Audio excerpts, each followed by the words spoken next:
Hey folks, this is Eddie York, your maintenance man right over here at Sherwood Place Apartments. If you can see right here, we kind of have a problem. You see this? Yes. We encourage pets over here at Sherwood Place Apartments, we do. But we do ask you to pick up their waste once they're put down. We have a little problem area here, so to resolve the issue, we went out and got us a poop station. We put it right here where the main problem is. So we ask all the residents to be sure and pick up your pet waste. It's very simple. Walk up to the pet station, reach in here, pull out a bag, pick up your waste, and be on your way.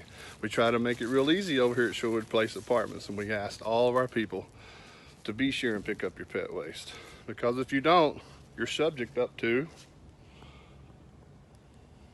and we don't want that to happen. We love our pets over here at Sherwood Place Apartments.